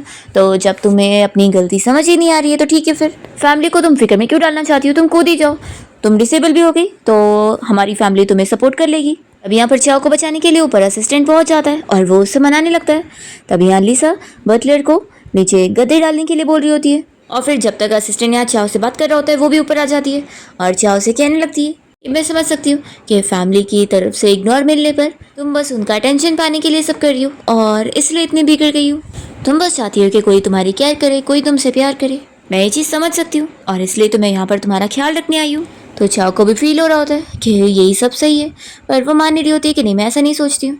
पर उसकी मन की आवाज़ उसे कह रही होती है कि तुम यही चाहती हो कि तुमसे कोई प्यार करे तो अब अपने आप को एम्बेरस करना बंद करो। दूसरी ओर हम जो को देखते हैं जो कि यहाँ शेन के साथ कार से घर आ रहा होता है। तो जो से कह रहा होता है कि तुमने आज अपनी क्लास भी स्किप कर दी है और मुझे पिक करने भी आए, ये बिल्कुल भी अच्छी हरकत नहीं है। शेन फैमिली के हेयर होने के नाते मुझे तुमसे ऐसी उम्मीद नहीं थी, मुझे इसका एक क्लियर एक्सप्लेनेशन चाहिए तुमसे। तो कहता है कि डैड आप घर चलो, फिर आपको खुद ही पता लग जाएगा। फिर जैसे ये लोग घर पहुंचते हैं तो वो जल्दी से शेन के लिए कार का डोर भी खोलता है और फिर वो लोग यहाँ घर के बाहर आकर देखते हैं। लिसा यहाँ पर चाओ का हाथ पकड़ के उसे कह रही होती है कि अब अपने आप को एम्बेरस मत करो, तुम ऐसे बिल्कुल नहीं हो जैसे तुम बनने की कोशिश कर रही हो। और फिर ऐसा बोलते हुए लिसा चाओ को लेकर ऊपर से नीचे कूद जाती है। फिर यहाँ पर चाओ को याद आ रहा होता है कि उसने क्लास के बाहर ही अपने उन सो कॉल्ड फ्रेंड्स की बातें सुन ली थी जो कि बस कह रहे थे कि वो लोग बस उसका यूज़ कर रहे हैं पैसों के लिए और वो बहुत ही बड़ी इडियट है जो हमारी फ्रेंड बनना चाहती है। पर चाओ ये सब सुनने के बाद भी उनके सामने जाकर उनसे अच्छे से बात कर रही थी और कह रही थी कि वो लोग मॉल घूमने चलेंगे और वो पैसे भरेगी। तो फिर इसके लिए वो लोग बहुत ज़्यादा खुश थे। अब यहाँ फ्लैशबैक खत्म होता है और फिर लिसा अभी भी यहाँ चाओ को समझा रही होती है कि जब वो बड़ी हो जाएगी ना तो उसे बहुत सारी चीज़ें समझ आएगी और फिर वो स्ट्रांग हो चुकी होगी। फिर चाओ तो जल्दी से उसे हक करके रोने लग जाती है। फिर ये सब देखकर शेन बहुत ज़्यादा इम्प्रेस होता है और जो से कहता है कि तुम मुझे ये दिखाना चाहते थे, सच में लिसा को मैंने जितना अच्छा सोचा था वो तो उससे भी 100 गुना ज़्यादा अच्छी है और वो सच में एक वंडरफुल मदर है। ऐसा बोलकर वो अंदर जाता है। तो जो अभी भी सोच रहा होता है कि वो लिसा के खिलाफ ही रहेगा और इतनी जल्दी हार नहीं मानेगा। तभी इतने में वो बैग की वजह से नीचे गिर जाता है और गार्ड्स देख लेते हैं तो वो एम्बेरस होते हुए जल्दी से भागता है। फिर चाओ कहने लगती है कि आपने मुझे कितना ज़्यादा डरा दी थी, मैं आपसे हेट करती हूँ। तो लिसा कहती है कि ठीक है तुम्हारी हेट मुझे बहुत पसंद आई। चाओ फिर कह रही होती है कि मुझे सॉफ्ट ट्रीटमेंट पसंद है तो मैं नहीं चाहती कि आप मुझे दोबारा ऐसे हार्ड ट्रीटमेंट दे। तो लिसा उसे कहती है कि ठीक है। तभी तुम्हें यहाँ पर चैन आ जाता है। फिर लिसा और शैन अकेले में बात करते हैं और शैन यहाँ पर लिसा की तारीफ करता है कि वो उसके बच्चों का कितना अच्छे से ख्याल रख रही है और उन्हें हैंडल कर रही है। तो कह रही होती है कि मैं तो आपको थैंक्स करना चाहूँगी कि आपने मेरे बीच में इंटरफेयर नहीं करे। तो कहता है कि लेकिन अभी जब तुम चाव को ऊपर से गिरा रही थी तो मैं बहुत ज़्यादा डर गया था। तो कहती है कि मैं मानती हूँ कि आप बहुत ही कोल्ड पर्सन हो, लेकिन आखिर एक पेरेंट्स होने के नाते बच्ची को ऐसी हालत में देखकर आपको डर तो लगेगी, लेकिन मैं आपसे बस यही उम्मीद रखती हूँ कि मैं इतना जो एग्रेसिव हो रही हूँ उसके लिए आप गुस्सा मत होना और मुझे ब्लेम मत करना। तो शेन कहता है कि माना तुम्हारा तरीका बहुत एग्रेसिव था, लेकिन रिजल्ट तो बहुत अच्छा आया और मानना पड़ेगा तुम्हारे अलावा मेरे बच्चों को इस तरीके से कोई हैंडल कर ही नहीं सकता है। मैं तो तुम्हें इसके लिए थैंक यू करना चाहता हूँ कि तुमने टाइम निकाल कर मेरे बच्चों को ऐसे एजुकेट कर दी। तो फिर वो कहती है कि आखिर मैं पैसों के लिए काम कर रही हूँ तो इसमें कोई बड़ी बात नहीं है, मैं बहुत ज़्यादा प्रोफेशनल हूँ। वो पूछती है कि वैसे मैं इससे भी ज़्यादा लिमिट क्रॉस करूँगी तो क्या आप गुस्सा तो नहीं हो जाओगे। तो कहता है कि वो तो देखना पड़ेगा। फिर लिसा यहाँ रूम से जब बाहर आती है तो देखती है कि जो बाहर ही खड़ा होता है। वो उसे कहने लगता है कि तुम इस बार जीत गई तो क्या हुआ, अगली बार नहीं जीतोगी। तो फिर लिसा पूछती है कि तुम्हारे दोनों भाई बहन तुम्हारे लिए बस टूल्स है ना, जिसको तुम बस मेरे अगेंस्ट यूज़ कर रहे हो। तो जो कहता है कि आप क्या बकवास कर रही हो, मैं तो बस उनके अच्छे के लिए सब कर रहा हूँ। लिसा कहती है कि अच्छा तो यही तुम उनके लिए अच्छा चाह रहे हो, तुम बस चाहते हो कि तुम्हारी सिस्टर एक ऐसी लड़की बन जाए जिसके फ्रेंड्स बस उसका यूज़ कर रहे हो और उससे झूठी फ्रेंडशिप कर रहे हैं ताकि वो और अकेली फील करे। और तुम बस चाहते हो कि तुम्हारा छोटा भाई एक बदतमीज़ ऐसा बच्चा बन जाए जो बहुत ही बिगड़ चुका हो, है ना। तुम्हें बड़ा इमोशनल फील हो रहा होगा ना कि तुम बड़े अच्छे भाई हो और अपने छोटे भाई बहनों के लिए इतना अच्छा अच्छा काम कर रहे हो, है ना। तुम बस खुद अपने ऊपर मेहनत कर रहे हो और चाह रहे हो कि तुम्हारे भाई बहन तो ट्रैश की तरह बिगड़ जाए, है ना। तुम तो मुझसे भी ज़्यादा क्रूएल हो जो कि उनका अच्छा नहीं चाह रहे। तो जो कहता है कि आप बकवास करिए, आप बस मेरे भाई बहन के साथ मेरा रिश्ता खराब करना चाहती है। लिसा कहती है कि मुझे समझ रहा है, तुम इस फैमिली के बड़े बेटे हो तो इसलिए तुम सोचते हो कि तुम इस फैमिली के हेड हो और इसलिए सब कुछ तुम्हारे कंट्रोल में रहना चाहिए और उनकी लाइफ्स को भी तुम ही कंट्रोल करोगे। लेकिन क्या हो अगर तुम फैमिली के हेड ना बनो तो कहता है कि मैं डैड का सगा बेटा हूँ तो मैं ऐसे कैसे नहीं बनूंगा। और हाँ, मैंने आप जैसी स्टेप मदर के ऊपर बहुत नॉवेल्स पढ़ चुका हूँ तो मुझे अच्छे से अंदाज़ा है कि आप कितनी ख़राब हो। तो लिसा कहती है कि ज़्यादा नॉवेल्स पढ़ना बंद कर दो क्योंकि तुम्हारी शैन फैमिली में कुछ ऐसे रूल्स नहीं है कि सिर्फ बड़ा बेटा ही शैन फैमिली के हेयर बन सकता है और बाकी बच्चे बिजनेस इनहेरिट नहीं कर सकते। तो जो कहता है कि इसका क्या मतलब है। तो लिसा कहती है कि मैंने शैन से डिस्कस कर ली हूँ कि वो जो और चाओ को भी कंपनी मैनेज करना सिखाएंगे और फिर तुम तीनों में से जो केपेबल होगा सिर्फ वही शैन फैमिली का हेयर बनेगा। ये सब सुनाकर लिसा चली जाती है। तो फिर जो डिसाइड करता है कि अब तो वो और भी अच्छे से पढ़ाई करेगा। फिर वो यहाँ पर पूरी रात स्टडी करने में लग जाता है और तभी हम देखते हैं कि स्टडी के बीच में शैन को उसकी मॉम का मैसेज आता है। वो उसे कह रही होती है कि तुमसे मिले हुए मुझे कितना टाइम हो गया है, तो हम लोग फिर मिलते हैं। फिर नेक्स्ट टाइम देखते हैं कि लिसा चाओ के साथ बैठी होती है, तभी इतने में वाव आकर अपनी ड्राइंग दिखा रहा होता है और कहता है कि मम्मी देखो कैसा बना है। तो फिर वो उसकी तारीफ करती है कि तो बहुत ही अच्छा है। तो चाओ कहती है कि मैंने भी तो अपना होमवर्क कर ली थी लेकिन आपने मेरी तारीफ नहीं करी। तो लिसा कहती है कि अगर तुम भी अच्छा करोगी तो तुम्हें भी तारीफ मिलेगी। तो वो कहती है कि अगली बार मैं बहुत अच्छे से स्टडी करने वाली हूँ। फिर बटलर यहाँ टी सर्व कर रहा होता है और वो भी यहाँ पर बाव की ड्राइंग देखकर तारीफ करने लगता है और वो शेन की एक्स वाइफ का नाम ले जा रहा होता है। तो जल्दी से चाओ ने इशारा करती है तो फिर बटलर तुरंत ही चला जाता है। तो लिसा फिर चाओ से कहती है कि तुम्हारी जो मॉम है मिस निंग वो सच में बहुत ही अच्छी पेंटर है। तो चाओ कहती है कि आप उनके बारे में जानती है। तो लिसा कहती है कि हाँ मैं उनके पेंटिंग एग्जीबिशन में जा चुकी हूँ। फिर तभी इतने में यहाँ पर मेड हाउस कीपर को बताती है और फिर हाउस कीपर लिसा को बता रहा होता है कि यहाँ पर मिस निंग आपसे मिलने आई है। फिर हम देखते हैं कि शेन की एक्स वाइफ मिस निंग अपना बहुत स्टाइल में बैठी होती है और फिर लिसा को देखकर कहती है कि अच्छा तो तुम ही शेन की न्यू वाइफ हो, तुम तो कोई खास नहीं दिखती। फिर निंग बताने लगती है मैं यहाँ पर अपने बच्चों से मिलने आई हूँ तो तुम मुझे रोकोगी नहीं ना। तो लिसा कहती है कि आखिर आप बच्चों की सगी मॉम हो तो मैं आपको कैसे रोक सकती हूँ, आपका यहाँ पर आना नेचुरल है अपने बच्चों से मिलने के लिए। तो निंग कहती है कि लेकिन अभी तक मेरे बच्चे मुझसे मिलने नहीं आए तो लगता है कहीं तुमने तो उन्हें रोक के तो नहीं रखी। तो फिर बटलर तुरंत ही कहता है कि मिस निंग आपको गलतफहमी हो रही है, मैडम ऐसा नहीं कर सकती हैं, वो ऐसी नहीं है। तो निंग कहती है कि मुझे ना आप जब मैडम बोलते हैं ना तभी अच्छा लगता है, आप मुझे मिस निंग मत बोलो। तो फिर बटलर उसे कह देता है कि लेकिन आपको अब मुझे ऐसे बुलाना सही नहीं होगा क्योंकि अब मिस्टर शेन की न्यू वाइफ आ गई है और मिस लिसा को ही अब मैं मैडम कह सकता हूँ। तो निंग कहती है कि आखिर मैं 10 सालों तक मिस्टर शेन की वाइफ रही हूँ तो मुझे आदत हो गई है। तो मिस लिसा मैं उम्मीद करती हूँ कि तुम माइंड नहीं करोगी। तभी जो यहाँ पर आकर अपनी मॉम को वेलकम करने लगता है। तो निंग जल्दी से उसे फिर हक कर रही होती है और कह रही होती है कि मेरा बेटा तो कितना बड़ा हो गया है।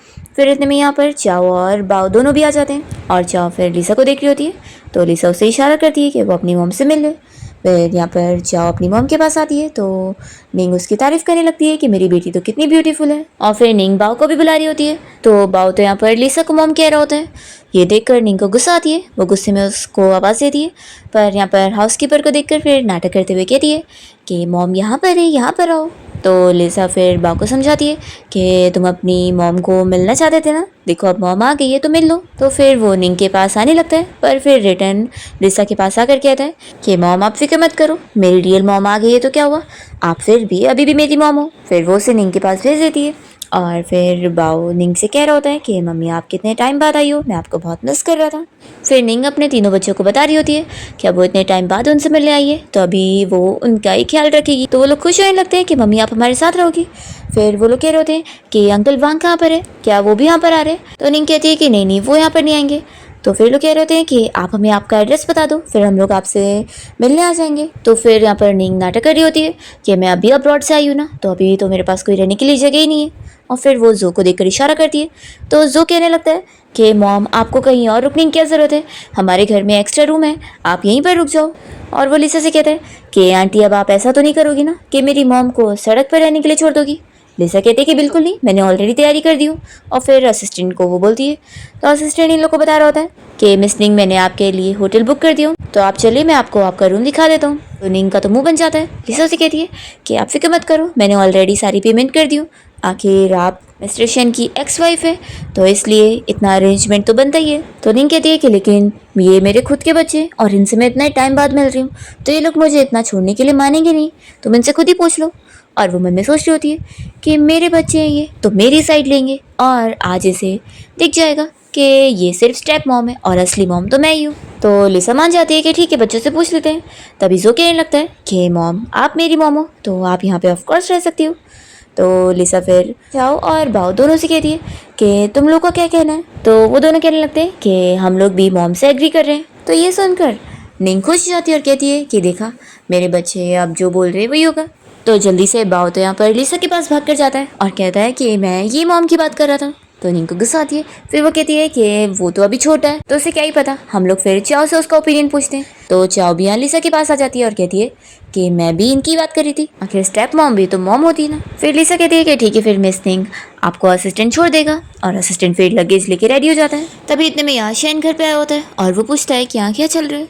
तो फिर जल्दी से इन कहने लगती है कि काफ़ी टाइम बाद मिल रहे हैं हम लोग। वो बताती है कि तुम्हारी ये जो न्यू वाइफ है वो लगता है मेरे बारे में कुछ मिसअंडरस्टूड करके बैठी हुई है और मुझे इस घर से जल्द निकालना चाहती है, मुझे गेस्ट रूम में भी नहीं रुकने दे रही है। सच में तुमने अपने लिए बड़ी अलग सी वाइफ ढूंढ के लेकर आए हो। शैन यहाँ पर लिसा की तारीफ करते हुए कहता है कि वो तुमसे ज़्यादा अच्छी वाइफ है। तो लिसा फिर शैन को थैंक्स कर रही होती है कि वो उसकी तारीफ कर रहे हैं। निंग तो जेलस हो जाती है। फिर शैन ऑर्डर दे रहा होता है कि असिस्टेंट मिस निंग को जाओ होटल छोड़ कर आ जाओ। तभी यहाँ पर जो कहने लगता है कि डैड मॉम कितने टाइम बाद यहाँ पर आई है तो आप कम से कम उन्हें थोड़े टाइम के लिए तो घर में रुकने दे दो, हम लोग कितने टाइम बाद मॉम से मिल रहे हैं तो हम सभी मॉम को मिस कर रहे थे। पर यहाँ पर बाओ तो लिसा को हक करते हुए कह रहा होता है कि ठीक है मॉम आप दोबारा हम लोग को देखने के लिए आ जाना। उसके साथ मिलकर चाओ भी ये कह रही होती है कि हाँ मॉम आप बाद में हमें मिलने आना। तो जो चाओ और बाओ दोनों को चिल्लाने लगता है कि तुम लोग पागल हो चुके हो क्या, वो थोड़ी ना हमारी असली मॉम है, ये है हमारी असली मॉम, वो औरत कोई भी नहीं है। तो तुरंत ही जोर से चिल्लाता है कि तुम मेरी वाइफ से ऐसे डिसरिस्पेक्ट नहीं कर सकते हो, चाहे जो ये मेरी लीगली वाइफ है और तुम्हारी मॉम हुई। तो लिसा ये सुनकर खुश होती है कि मिस्टर शैन तो सब चीज़ कितने अच्छे से हैंडल कर रहे हैं।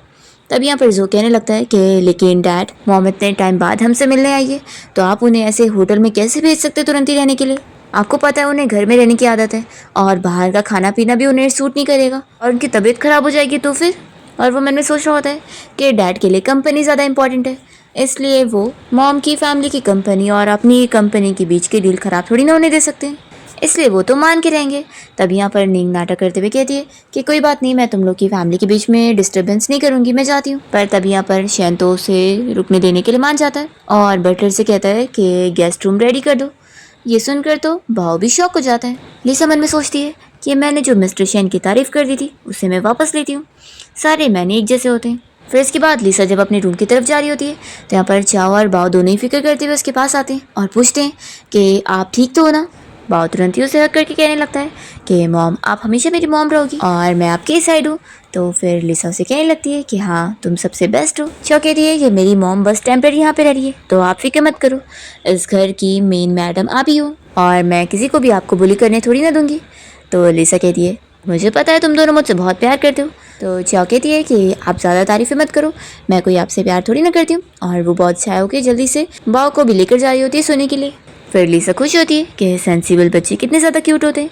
जैसे ही वो अपने रूम में आती है तो देखती है कि यहाँ पर शेन पहले से होता है, तो उसे देखकर वो शॉक होती है और वापस बाहर आके चेक करती है कि वो अपने ही रूम में आई है। फिर वो अंदर आके दरवाज़ा बंद करती है और पूछती है कि मिस्टर शेन आपको कुछ काम है। शेन तो यहाँ पर चाओ की तारीफ़ करने आया होता है कि मैंने जितना सोचा था तुमने तो उससे भी ज़्यादा चाओ और बाओ को एजुकेट कर चुकी हो और तुम सच में बहुत ज़्यादा एक्सीलेंट हो। तो लिसा कहती है कि ऑलरेडी आपने दोपहर में भी मेरी तारीफ़ करे थे और अब तो लगता है ज़्यादा ही तारीफ़ हो गई है।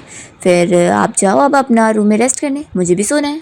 तो फिर वो उसे एक्सप्लेन कर रहा होता है कि उसने असल में निंग को यहाँ पर इसलिए रुकने दिया क्योंकि निंग की फैमिली और उसकी फैमिली के बीच में अच्छी खासी फैमिली फ्रेंडशिप है और बिजनेस डील भी है कंपनी के बीच में।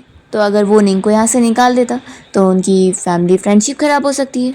तो लिसा कहती है कि मिस्टर शेन ये आपका घर है और आपके ऊपर पूरा हक है कि आप किस गेस्ट को घर पे रोकना चाहें और किस गेस्ट को नहीं। तो ठीक है फिर अब आपका बोलकर हो गया हो तो अब आप जाओ यहाँ से। तो शेन उसे जाते जाते भी एक्सप्लेन कर रहा होता है कि मुझे उम्मीद है कि तुम मेरे डिसीजन को समझोगी। तो लिसा तो सोच रही होती है कि अच्छा है कि मैं बस मिस्टर शेन की वाइफ बनने का जॉब कर रही हूँ, कोई रियल वाइफ नहीं हूँ और मुझे इनके लिए कोई फीलिंग्स भी नहीं है, ये बहुत अच्छी बात है। फिर जब शेन रूम से बाहर निकल रहा होता है तो यहाँ पर चाओ से आवाज़ देती है और पूछती है कि डैड मॉम गुस्सा है इसलिए उन्होंने आपको गुस्से में अपने बेडरूम से बाहर निकाल दी ना। तो शेन कहता है कि वो गुस्सा है। तो चाओ कहती है कि हाँ आखिर मेरी मॉम अब आपकी एक्स वाइफ है और आपने उन्हें घर पे रहने को दे दिया तो मॉम गुस्सा नहीं होंगे तो क्या होंगी। तो शेन फिर सोचता है और लिसा की बात याद करता है कि वो उसे कह रही थी कि ये उसका घर है, वो किसी भी गेस्ट को बुला सकता है। तो फिर वो उसके बारे में सोचता है कि वो तो बहुत ही ब्रिलियंट वुमेन है और वो मुझे थोड़ी ना गलत समझेगी। फिर वो अपनी बेटी चाओ से कहता है कि नहीं वो मुझसे गुस्सा थोड़ी ना है, वो बहुत ही अंडरस्टैंडिंग है और हाँ बच्चों को बड़ों के मामले में नहीं पड़ना चाहिए, चलो तुम जाके सो जाओ। तो चाओ कहती है कि ठीक है डैड। और तभी हम देखते हैं कि निंग इन लोग को देख रही होती है और फिर वो यहाँ रूम में आकर जो को बताने लगती है। तो जो कह रहा होता है कि मॉम मुझे तो लगता है कि लेकिन डैड सच में उस औरत को पसंद करते हैं, तभी तो पूरे घर की जिम्मेदारी उन्होंने उसे दे दी है और ऊपर से असिस्टेंट भी उसके सारे ऑर्डर्स फॉलो करता है। तो ये सुनते ही कहती है कि बिल्कुल नहीं, तुम्हारे डैड उसे पसंद कर ही नहीं सकते, वो मेरे कंपैरिजन में कुछ भी नहीं है, मैं आखिर तुम लोगों की सगी मॉम हूँ और मैं फैंग फैमिली की बेटी हूँ, तो ऐसे कैसे वो मेरी फैमिली के साथ रिलेशन ख़राब करेगा। और वैसे भी उसने मुझे यहाँ रुकने दे दिया, इससे प्रूव हो जाता है कि वो अभी भी मुझे पसंद करता है। और वैसे ये बताओ कि तुम्हारी ग्रैंड माँ वो ओल्ड लेडी जब मेरी और शेन की शादी हुई थी तो हमेशा मुझे परेशान करती रहती थी, तो क्या उन्हें अब लिसा से कोई प्रॉब्लम नहीं हो रही, क्या वो उसे परेशान नहीं कर रही है। तो जो बताने लगता है कि आपके और डैड के डिवोर्स होने के बाद ग्रैंड माँ बीमार हो गई थी, उन्हें उस चीज़ का बहुत ही बड़ा शौक लगा था, तो इसके बाद डैड उन्हें कोई भी शौक वगैरह की चीज़ों के बारे में नहीं बताते, इसलिए उन्हें डैड की इस दोबारा शादी के बारे में नहीं पता होगा। ये सुनकर तो ये खुश हो जाती है और कहती है कि आखिर इतनी बड़ी बात हम तुम्हारी ग्रैंडमा से कैसे छुपा सकते हैं, तो चलो कल तुम मेरे साथ ग्रैंडमा से मिलने चलो। तो बताता है कि मॉम कल मेरी स्कूल है, तो कहती है कि तुम तो टॉपर स्टूडेंट हो ना, तो एक दिन छुट्टी कर लोगे तो कुछ हो नहीं जाएगा। फिर ये देखती है कि जो ने ऐसे शौक होकर देख रहा है तो जल्दी से सेंटेंस चेंज करती है और कहती है कि कोई बात नहीं, हम लोग किसी और दिन चले जाएंगे, देखो आखिर तुम ही अब मेरे साइड हो और मॉम के पास सिर्फ तुम ही इकलौते हो, तो तुम मॉम की हेल्प ज़रूर करोगे ना। तो वो हाँ बोलता है। फिर नेक्स्ट मॉर्निंग जब सभी साथ में बैठ के ब्रेकफास्ट कर रहे होते हैं तो निंग यहाँ पर ब्रेकफास्ट टेस्ट करती शेन से कहने लगती है कि तुम्हें पता है जब मैं अब्रॉड में थी ना तो मुझे घर की कितनी याद आ रही थी, और देखो ये खाना टेस्ट करती पुरानी यादें ताज़ा हो गई है, हमारी फैमिली साथ कितनी ज़्यादा खुश थी। तब यहाँ पर निंग की बातें सुनकर तो जोर से रोकने की कोशिश कर रहा होता है पर वो बोले जा रही होती है और चाओ और बाओ दोनों को ही हंसी आ रही होती है। फिर लिसा यहाँ पर निंग को बताने लगती है कि मिस निंग असल में ये ब्रेकफास्ट मैंने बनाई हूँ और मुझे अच्छा लग रहा है कि आप मेरे बनाए हुए ब्रेकफास्ट को शेफ़ के बनाए हुए ब्रेकफास्ट से कंपेयर कर रही है। तो फिर निंग का मुंह बंद हो जाता है और वो कहती है कि ये सारा तुमने बनाई हो। तो लिसा कहती है कि हाँ। तो जल्दी से फिर बाओ कहने लगता है कि ऑफ कोर्स मेरी मॉम की कुकिंग बहुत ज़्यादा अच्छी है और वो बहुत ज़्यादा एक्सीलेंट है। मेरे सारे क्लासमेट्स को भी मेरी मॉम का बना हुआ खाना बहुत पसंद आया था। और वो फिर यहाँ पर उसे डिश सर्व करके कहता है कि मॉम आप भी अच्छे से खाओ, आपने बहुत मेहनत करी है। तो लिसा उसकी तारीफ़ करने लगती है कि बाओ तो कितना ज़्यादा केयरिंग है और सबसे अच्छा बच्चा है। तो यहाँ पर चाओ कहती है कि मॉम आप जो सूप पी रही है वो मैंने आपको सर्व करी थी, आपने मेरी तारीफ़ नहीं करी। लिसा कहती है कि तभी तो बोलूँ कि आज मुझे सूप इतना ज़्यादा अच्छा क्यों लग रहा है कि मैंने पूरा पी ली। तो चाओ भी अपनी तारीफ़ सुन के खुश हो जाती है। अभी यहाँ पर ये सब देखते हुए शेन जेलस हो रहा होता है कि बच्चे उसे कुछ खाना सर्व नहीं कर रहे जबकि वो उनका रियल डैड है। तो निंग फिर शेन के प्लेट में खाना सर्व करती है। तभी इतने में फिर जोर जाता है और कहता है कि मैं स्कूल के लिए लेट हो रहा हूँ। फिर वो निकलता है। तो यहाँ पर फिर लिसा भी टाइम देखती है और चाओ और बाओ दोनों से कहती है कि चलो अब तुम दोनों को भी चलना चाहिए। फिर वो उन दोनों को छोड़ने के लिए जाती है और यहाँ पर फिर निंग और शेन बचते हैं। शेन कहने लगता है कि बच्चे तो अपने डैड को भूल ही चुके हैं। तो फिर वो कहती है कि कोई बात नहीं, मैं हूँ ना, हस्बैंड वाइफ को एक दूसरे के साथ रहना चाहिए और मैं तुम्हारे साथ रहूँगी। तभी यहाँ पर शेन इसका हाथ छुड़ाता है और उसे समझाने लगता है कि हमारा डिवोर्स हो चुका है तो मुझसे दूरी मेंटेन करो, अब मेरी वाइफ लिसा है। तो फिर वो कहने लगती है कि मुझे पता है, लेकिन तुम ही देखो ना, वो अभी कितनी यंग है और बच्चों को संभाल के देखना उसे कैसे रिग्रेट हो जाएगा, वो तुम्हें छोड़कर चली जाएगी। तो शेन तो फिर लिसा के बारे में याद करने लगता है कि उसने उसे बोली थी कि पैसों के लिए वो अपना काम बहुत अच्छे से करती है और वो बहुत ज़्यादा प्रोफेशनल है। तो फिर उस बारे में याद करते ही वो उसकी तारीफ करने लगता है, वो तो हम दोनों से भी ज़्यादा अच्छी है बच्चों को संभालने में और उस जैसी एक्सीलेंट लड़की मैंने आज तक नहीं देखा। और फिर वो कहता है कि मैं अपना कंपनी जा रहा हूँ, तुम आराम से ब्रेकफास्ट करो। ऐसा बोलकर वो भाग जाता है। तो निंग को गुस्सा आ रही होती है कि इसने मुझे उस लड़की से कंपेयर किया है। वो सोचती है कि आज तक मुझसे मेरी कोई चीज़ छीन नहीं सकता है। दूसरी तरफ हम देखते हैं कि जोया स्कूल जाने के लिए जब कार में बैठता है तभी इतने में उसे उसकी मॉम यानी कि निंग का मैसेज आता है। वो उससे पूछ रही होती है चाओ को अभी मैं स्कूल से पिक करने जाऊँगी, तो क्या तुम मुझे बता सकते हो कि चाओ को क्या पसंद है। तो फिर यहाँ पर जो को भी याद आ रहा होता है कि लिसा ने कैसे उसकी हाइट के बारे में उसे बताई थी कि उसने उसके पूरे रिपोर्ट पढ़ी है। तो ये सोचता है कि आंटी लिसा ने तक हमारी रिपोर्ट पढ़ी थी पर मॉम ने क्यों नहीं, उन्हें क्या हमारी पसंद नहीं जाननी है। तो सोचता है कि ज़रूर मॉम अभी अब्रॉड से आई होंगी तो उनके पास रिपोर्ट देखने का टाइम नहीं होगा। फिर हम देखते हैं कि नहीं यहाँ चाओ को स्कूल से पिक करने जाती है तो चाओ बहुत ज़्यादा खुश होती है। फिर दोनों यहाँ बातें कर रहे होते हैं और तभी यहाँ पर लिसा की वो पुरानी क्लासमेट वेवे भी अपने उस स्टेपसन के साथ स्कूल से निकल रही होती है और वो इन लोग को देखने लगती है। तो उसका स्टेपसन बताता है कि ये असल में चाओ की रियल मॉम है। फिर ये सुनते के साथ ही ये इसे पैसे देकर अकेले खाने के लिए भेज देती है और फिर वो चाओ की इस मॉम से बात करने के लिए आ जाती है और कहती है कि मुझे आपसे अकेले में बात करनी है। तो निंग फिर चाओ को भेज देती है कि तुम जाओ कार में मेरा वेट करो और फिर वेवे से बताने लगती है कि कैसे आपकी जो हस्बैंड की न्यू वाइफ है लिसा वो आपकी जगह लेने की कोशिश कर रही है और वो बिल्कुल अच्छी नहीं है। और फिर वो इसकी चेली बनकर इसके साथ प्लान में शामिल हो जाती है लिसा को सबक सिखाने के लिए। दूसरी ओर शैन को हम देखते हैं जो कि अपने स्टडी रूम में होता है और तभी उसे उसकी मॉम की कॉल आई होती है। वो उसे डांट रही होती है कि उसने दोबारा शादी कर लिया और उन्हें बताया भी नहीं। फिर जैसी वो कॉल रखता है तभी यहाँ पर स्टडी रूम में लिसा आ जाती है और उसे से परेशान देख कर कहती है कि सॉरी लगता है मैं गलत टाइम पर आ गई। तो कहता है कि नहीं नहीं तुम सही टाइम पर आई हो, बैठो। फिर वो उसे बताने लगता है कि उसकी मॉम को अभी उसकी शादी के बारे में पता चल गया है और वो थोड़ी बीमार रहती है इसलिए वो उनसे छुपा रहा था, लेकिन अब क्योंकि उन्हें पता लग गया है तो वो चाह रहा है कि लिसा उसके साथ मिलकर उसकी मॉम के सामने एक्टिंग कर ले। तो लिसा फिर उसे याद दिला रही होती है कि लेकिन उनकी डील तो ये नहीं थी ना, उनकी डील तो बस ये थी कि वो बच्चे संभालेगी और बाकी फैमिली के सामने एक्टिंग करना ये बात नहीं थी। तो फिर वो कहता है कि मैं तुम्हें ट्रिपल पे करूँगा। ये सुनकर तो लिसा तुरंत ही मान जाती है और कहती है कि फिर मैं तैयार हूँ। और फिर हम देखते हैं कि शैन लिसा को लेकर एक पार्टी में गया होता है जहाँ पर फिर शैन जब अपना चला जाता है तो निंग वो वेवे के साथ मिलकर यहाँ पर जितने भी सारी रिच लेडीज़ होती है उन्हें ये बता रही होती है कि लिसा असल में उसके बच्चों को संभालने वाली नैनी है और इसी वजह से ही शैन ने उसे शादी की है। तो ये लोग फिर यही सब बोलते हुए लिसा के ऊपर हंसने लग जाते हैं कि वो वाइफ कम नैनी ज़्यादा है। तो कहती है कि अगर आप लोग को जानना है कि मैं मिस्टर शैन के लिए क्या हूँ तो क्यों ना आप लोग उन्हीं से पूछ कर खुद ही जान ले। और फिर वो शैन को बुलाती है और पूछती है कि वो उसके लिए नैनी है या फिर वाइफ। तो फिर वो सभी से क्लियर करता है कि ये मेरी वाइफ है और इसलिए अगर दोबारा किसी ने मेरी वाइफ के बारे में कुछ गलत बोला तो अच्छा नहीं होगा, मेरी फैमिली उसे छोड़ेगी नहीं। तो फिर ये सारी लेडीज़ को लिसा से माफ़ी मांगनी पड़ती है और वो लोग शैन से भी कहते हैं कि उनका गलत मतलब नहीं था। फिर शैन वापस अपना फ्रेंड्स लोग से बात करने चला जाता है और यहाँ पर फिर निंग आकर लिसा से कहने लगती है कि वो अब्रॉड से इसीलिए आई है क्योंकि वो शैन से दोबारा शादी करना चाहती है। तो लिसा कहती है कि अब मैं उसकी वाइफ हूँ तो क्या आपने मुझसे पूछा। तो निंग कहती है कि देखो वो अभी भी मुझसे ही प्यार करता है और उसने बस तुमसे इसलिए शादी की है क्योंकि वो तुम्हें नैनी समझ के लाया बच्चों को संभालने के लिए, लेकिन बच्चों की रियल मॉम तो मैं हूं ना, तो वो लोग सिर्फ मुझे ही मानने वाले, तुम्हें नहीं। तो लिसा कहती है कि मुझे यकीन है कि बच्चे सही डिसीजन लेंगे, तो क्या आपको खुद अपने बच्चों पर यकीन नहीं है? तो निंग का मुंह बंद हो जाता है। वो कहती है कि ठीक है फिर, तो बाद में रिग्रेट मत करना। और फिर निंग पीछे मुड़कर यहाँ पर वेट्रेस को इशारा करती है और वेट्रेस जानबूझ के फिर लिसा के कपड़ों के ऊपर ड्रिंक गिरा देती है और कहती है कि सॉरी मिस, आपके कपड़े गंदे हो गए, तो आप सेकंड फ्लोर पर जाकर वहाँ कपड़े चेंज कर सकती हैं, तो मैं आपको लेके चलती हूँ।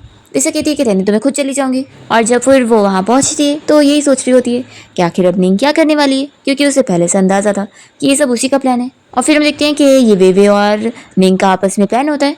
ये लोग यहाँ पर शेन से कह रहे होते हैं कि लिसा ऊपर वाले फ्लोर पे किसी मैन के साथ गई हुई है और वो दोनों पता नहीं रूम में क्या कर रहे हैं। तो निंग कहती है कि शेन हमें देखने चलना चाहिए ताकि वो इनोसेंट प्रूफ हो और लोग उसके बारे में नहीं तो क्या क्या बात करेंगे।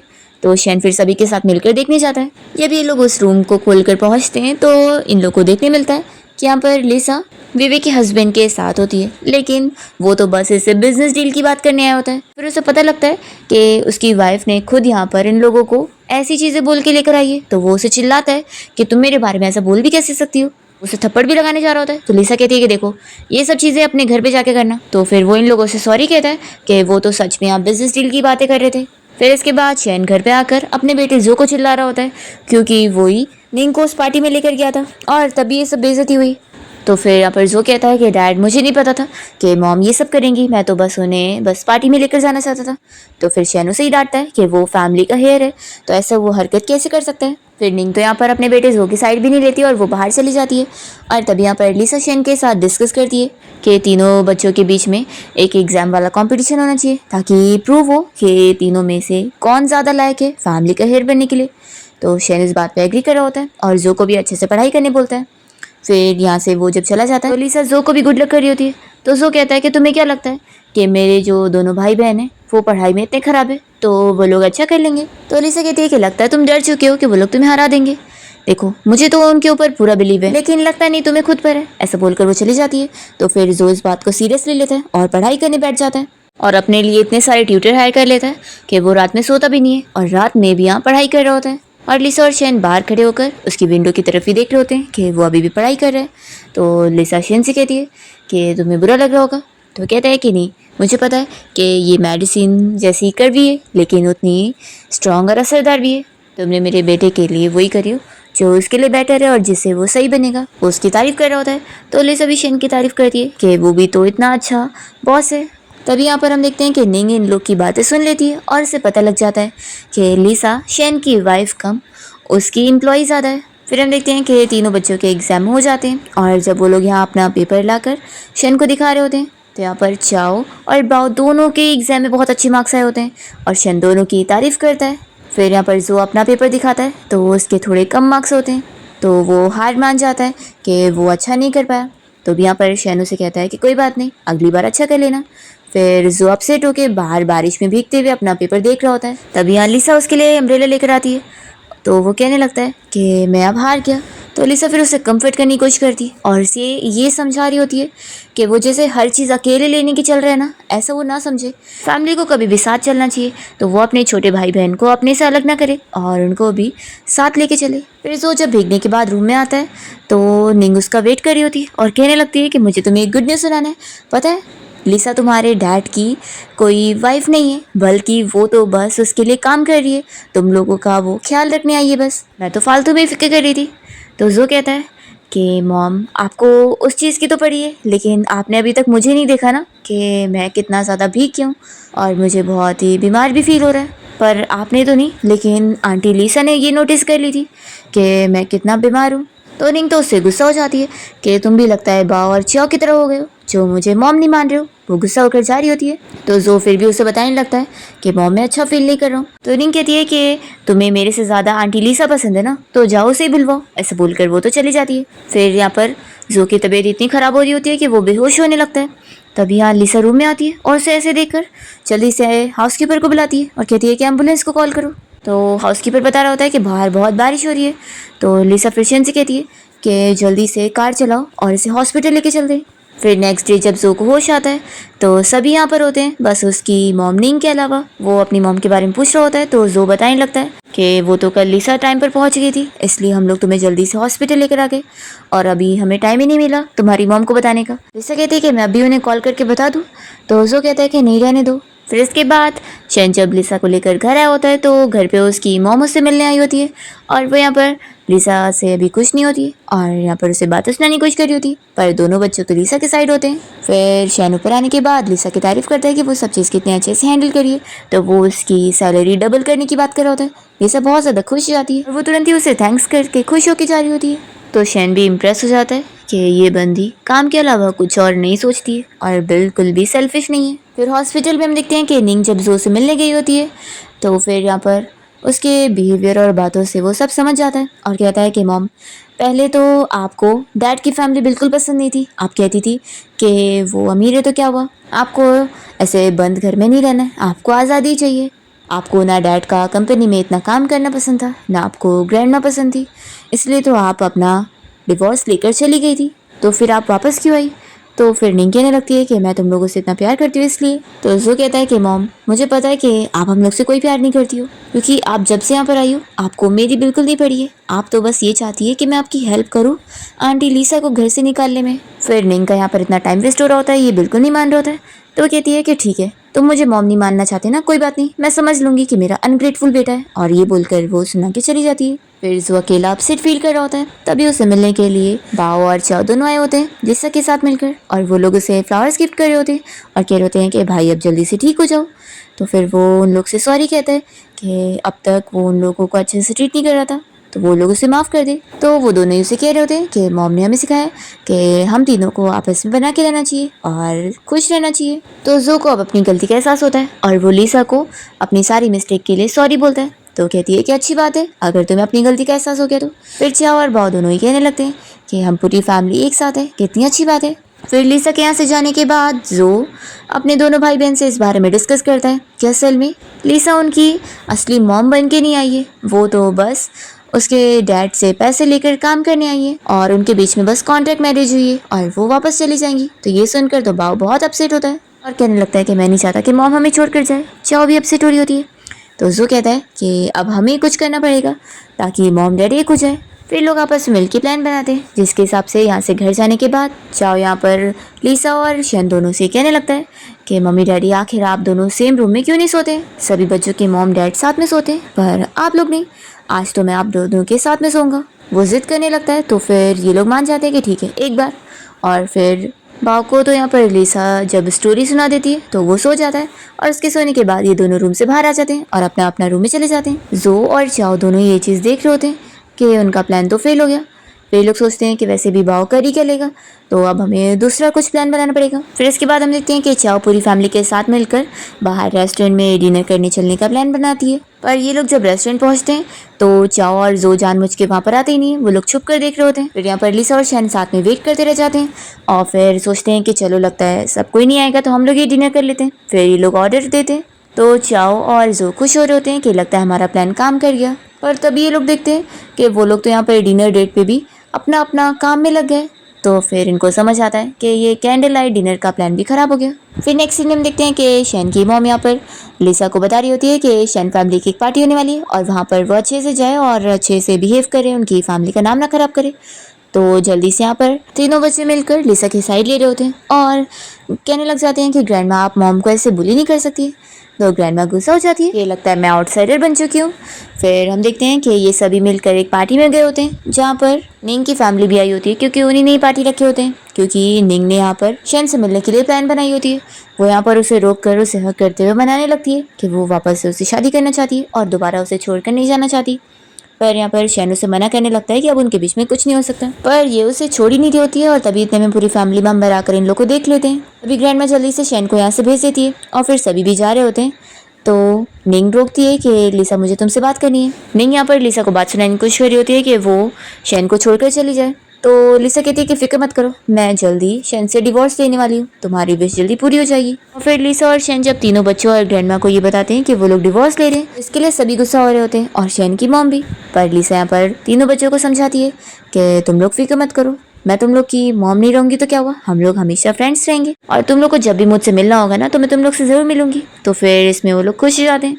फिर ग्रैंड माँ तीनों बच्चों के साथ मिलकर प्लान बनाती है। वो उन्हें समझाती है कि तुम्हारा डैड तो इतना बुद्धू है, वो कुछ कर नहीं पाएगा, तो तुम लोग को मिलकर ही कुछ करना होगा ताकि तुम्हारे डैड को अकल आए और वो समझ पाए कि लिसा जैसी वाइफ उसे कभी नहीं मिलेगी। फिर नेक्स्ट मॉर्निंग जब पूरी फैमिली ब्रेकफास्ट करने बैठते हैं तो बच्चे यहाँ पर शैन से बिल्कुल बात नहीं कर रहे होते और उसके पास भी नहीं बैठते ब्रेकफास्ट करने के लिए। तो वो सोचता रह जाता है कि सभी को क्या हो गया। शैन की मॉम भी फिर उसे चिल्ला रही होती है और कह रही होती है कि अब तुमने बच्चों की मॉम को उनसे दूर कर दियो तो फिर आखिर बच्चे गुस्सा नहीं होंगे तो क्या होंगे, तुम्हें दिख नहीं रहा ये लोग कितने सैड है, तो जाओ लिसा को वापस लेकर आओ, वो इनकी मॉम है, नहीं तो फिर मैं और बच्चे कोई भी तुमसे बात नहीं करेगा। और ऐसा बोलकर सभी चले जाते हैं। फिर यहाँ पर शैन ब्रेकफास्ट करता है और हाउसकीपर से कहता है कि ये कैसा गंदा सा बना है। तो फिर हाउसकीपर बता रहा होता है कि ब्रेकफास्ट मिस लिसा बना रही थी। तो ये सुनते के साथ ही शैन को पता लगता है कि लिसा के जाने के बाद अब उसकी पूरी फैमिली इतनी बड़ी मैस बन चुकी है।